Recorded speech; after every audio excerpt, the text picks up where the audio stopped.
کہ ہمارے گناہوں کا یا ہمارے نیکیوں کا بدلہ اس دنیا میں نہیں ملے گا، اس دنیا میں نہیں ملنے. اسی لیے یہاں سارے انسانوں کے ساتھ اللہ سیم ڈیل کرتے ہیں. یہاں مومنوں کے ساتھ اللہ کی الگ ڈیلنگ نہیں ہے یہاں، بلکہ الٹا مومنوں کے ساتھ اللہ یہاں سختی کا معاملہ کرتے ہیں. اسی کو سرکار حدیث میں ارشاد فرماتے ہیں یہ دنیا کافر کے لیے جنت ہے اور مومن کے لیے قید خانہ ہے. اس کا مطلب کیا ہے؟ اس دنیا میں اللہ مومنوں کے ساتھ تھوڑی سختی سے پیش آتے ہیں کیونکہ انہیں پرکھنا ہے، انہیں جانچنا ہے، انہیں دیکھنا ہے کہ یہ صحیح بھی ہے کہ نہیں، انہیں دیکھنا ہے کہ اس کے اندر صحیح ڈھنگ سے ایمان ہے کہ بھی نہیں. اسی لیے مومنوں کے اوپر بہت ساری ریسٹرکشنز ڈال دی گئی. تم سود نہیں لے سکتے، تم رشوت نہیں دے سکتے، رشوت نہیں لے سکتے، سود لینا دینا دونوں حرام ہے، تم یہ نہیں کر سکتے، تم وہ نہیں کر سکتے، تم فلانا کام نہیں کر سکتے. کافروں کے لیے کھلی چھٹی، کافروں کے لیے کھلی چھٹی ہے، وہ کچھ بھی کر سکتے ہیں اور اپنے پیسے بڑھا سکتے ہیں. تم جوا نہیں کھیل سکتے، تم قمار میں اپنے پیسوں کو نہیں لگا سکتے، تم یہ نہیں وہ نہیں یہ نہیں وہ نہیں. مارکیٹ پر اتنی زیادہ ریسٹرکشن اللہ نے مومنوں کے اوپر ڈالی ہے. اب اگر کوئی مومن یہ سوچے کہ کافروں کے راستے پر چل کر میں بھی سکسسفل ہو جاؤں، یہ نہیں ہو سکتا.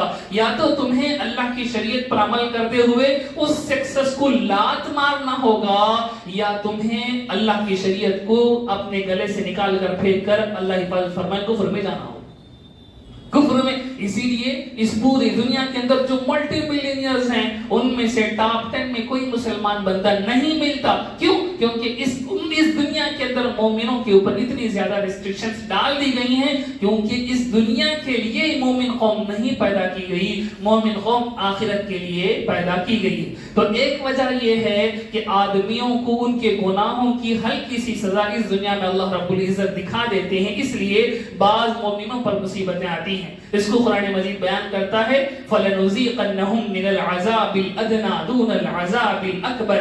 اس زمین میں، اس دنیا میں ہم لوگوں کے ہلکے سے تھوڑے تھوڑے اعمال کا بدلہ دیتے ہیں، سزا دیتے ہیں، تاکہ وہ بچ جائے، تاکہ وہ اس سے عبرت حاصل کر کے اپنے آپ کو بچا لے. اور بعض مصیبتیں نیک لوگوں پر آتی ہیں، وہ اس لیے آتی ہیں کہ ان کے درجات کو بڑھانا ہوتا ہے، ان کے درجات کو بڑھانا ہوتا ہے، ان کی قربت کو، ان کی ولایت کو بڑھانا ہوتا ہے. اس لیے اللہ نیک لوگوں پر بھی مصیبتیں ڈال. اب کیسے سمجھ میں آئے کہ میرے اوپر جو مصیبت ہے وہ فرسٹ والی ہے کہ سیکنڈ والی؟ میرے اوپر جو مصیبت آئی ہوئی ہے وہ فرسٹ والی ہے، یعنی میرے گناہ کی سزا کے طور پر مل رہی ہے، یا سیکنڈ والی ہے کہ وہ میرے درجات کے بڑھانے کے لیے. حدیث میں سرکار ارشاد فرماتے ہیں کہ اگر کسی مومن کے پیر میں کانٹا چبھ جائے تو بھی اس کے گناہ معاف ہوتے ہیں. تو کانٹا چبھنا مجھے تکلیف اس سے ہوئی ہے، اب یہ تکلیف میرے گناہ کی وجہ سے ہوئی ہے یا میرے درجات کو بڑا کرنے کی وجہ سے ہوئی ہے؟ اس کو کیسے پہچانیں گے؟ علماء بیان فرماتے ہیں اس کی ایک آسان سی علامت ہے. اگر تکلیف میں میری رجوع اللہ کی طرف بڑھ جائے، میں تکلیف کی وجہ سے زیادہ اللہ کے سامنے دعائیں کرنے لگ جاؤں، میں زیادہ گڑ گڑانے لگ جاؤں، میں زیادہ عبادتوں میں اپنے آپ کو لگا دوں، تو اس کا مطلب یہ ہے کہ یہ تکلیف میرے درجات کو بڑھانے کے لیے آئی ہے. اور اگر تکلیف میں میں اللہ سے شکوے شکایتیں شروع کر دوں، تکلیف میں میں اللہ کے ساتھ، میں اللہ کے اوپر سے ایمان میرا کمزور ہو جائے، میں اللہ سے دور ہو جاؤں، میں نمازیں چھوڑ دوں، میں عبادتیں ترک کر دوں، بھائی کچھ بھی نہیں ہوتا، بھائی کیا بھی نہیں ہوتا، کیا کرے تو بھی وہ حالت ہے بول کر اللہ سے دور ہو رہا ہے، تو اس کا مطلب یہ ہے کہ یہ تکلیف اس کے گناہ کی وجہ سے آئی ہے اور اللہ اسے اپنے سے دور کرنا چاہتے ہیں، اللہ اس سے اپنے سے دور کرنا چاہتے ہیں. اسی کو بعض عارفین یوں فرماتے ہیں، بعض اولیاء اللہ یوں فرماتے ہیں کہ اگر تمہاری عبادتوں کے اندر سے تمہارا مزہ ختم ہونے لگ جائے تو سمجھو یہ اللہ تمہیں اپنے سے دور کرنا چاہتے ہیں.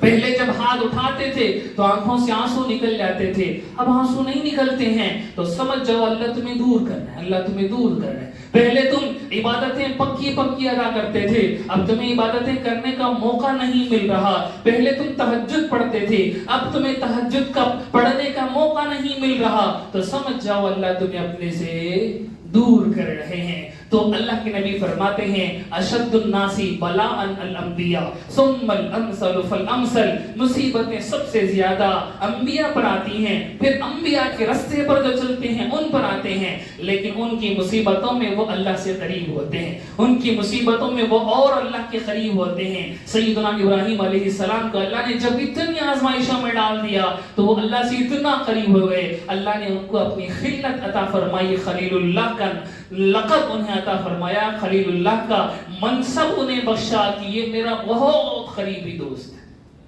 یہ میرا بہت قریبی ولی ہے، یہ میرا بہت قریبی آدمی ہے۔ اللہ اتنی مصیبتوں کے بعد ابراہیم علیہ السلام کو خلیل اللہ کا منصب عطا فرماتے ہیں۔ تو اس پوری تقریر کا خلاصہ یہ ہے کہ ہمیں آزمائشوں کو ڈیل کرنا آنا چاہیے۔ ہمارا ایمان اگر پختہ ہوگا، ہمارا ایمان اگر مضبوط ہوگا تو ہم ان مصیبتوں میں اللہ کی قربت پالیں گے، ہم ان مصیبتوں میں اللہ کی ولایت پالیں گے، ہم ان مصیبتوں میں اللہ کے چہیتے، اللہ کے لاڈلے بن جائیں گے۔ اور اگر انہی مصیبتوں میں ہمارا ایمان اگر کم ہو جائے گا، ہم اللہ سے شکوے شکایتیں شروع کریں گے، ہم دین سے دور ہوں گے، ہم اسلام سے دور ہوں گے، تو پھر اللہ سے دور ہو جائیں گے۔ نتیجہ یہ ہے کہ دنیا کے اندر بھی مصیبتیں ہی مصیبتیں ہوں گی اور آخرت میں بھی اللہ کی ناراضگی ہوگی۔ اور اگر اس دنیا کے اندر ہم اللہ سے قریب ہو جائیں گے تو پھر اس دنیا کی مصیبتیں تو ہماری موت کے ساتھ ختم ہو جائیں گی، قبر میں مصیبتوں کا سلسلہ رک جائے گا،